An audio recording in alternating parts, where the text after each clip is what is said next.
Hello guys, কেমন আছেন সবাই? আশা করি সবাই ভালো আছেন। আজ আমি আমাদের পার্শ্ববর্তী দেশ ইন্ডিয়া এবং পাকিস্তানের মধ্যকার যুদ্ধ পরিস্থিতি নিয়েই আসলে কিছু কথা বলবো।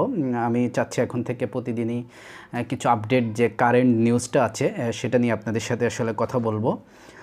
তো ইতিমধ্যে আমরা জানি যে এখন ইন্ডিয়া এবং পাকিস্তানের মধ্যে যে যুদ্ধ পরিস্থিতি এটা আসলেই অনেক দূর নিয়ে যাচ্ছে। প্রাথমিক পর্যায়ে যেটা ভেবেছিলাম যে হয়তো কিছু কথা বলি বা মহড়া দিয়েই শেষ হবে, কিন্তু শেষ পর্যন্ত সেটা হলো না। ইতিমধ্যেই ইন্ডিয়া সামরিক বাহিনী পাকিস্তানে আক্রমণ করে বসেছে এবং পাকিস্তানও সেটা প্রতিহত করার দাবি করেছে। ইতিমধ্যে আজকে এখন পর্যন্ত নিউজ আসছে যে আজকে বৃহস্পতিবার যে নিউজ সেটা হচ্ছে ভারতের 25টি ড্রোন পাকিস্তানি সেনাবাহিনী, পাকিস্তানি সামরিক বাহিনী সেটা ভূপাতিত করেছে। এইটার নিউজ এখন সব জায়গায় ভেসে বেড়াচ্ছে। বিষয়টা হচ্ছে ইসরায়েলের তৈরি 25টি ভারতীয় ড্রোন ভূপাতিত করার দাবি করেছে পাকিস্তান সেনাবাহিনী।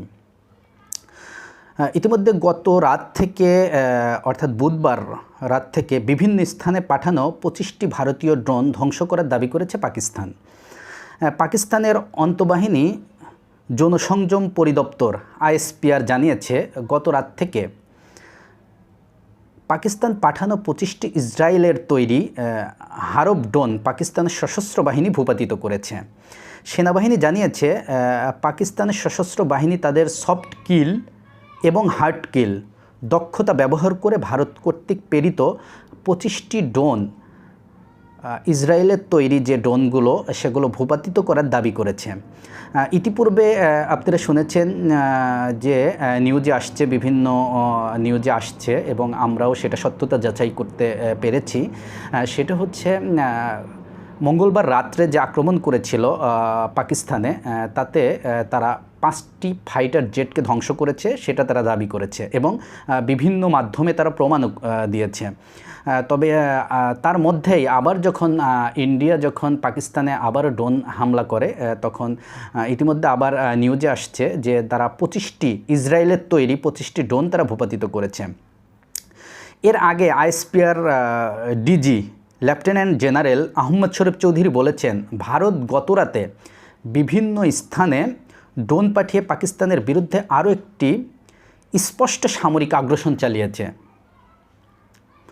তিনি আরও বলেন, পাকিস্তানের সশস্ত্র বাহিনী সতর্কতার উচ্চ পর্যায়ে থাকা অবস্থায় এখন পর্যন্ত বিভিন্ন স্থানে 12টি হরব ড্রোন ধ্বংস করেছে। এদিকে কাশ্মীরের পেহেলগাম হামলার প্রতিশোধ নিতে পাকিস্তানে ভারতের ক্ষেপণাস্ত্র হামলার একদিন পর সীমান্তবর্তী রাজ্য রাজস্থান এবং পাঞ্জাবকে সতর্ক অবস্থা জারি করেছে ভারত।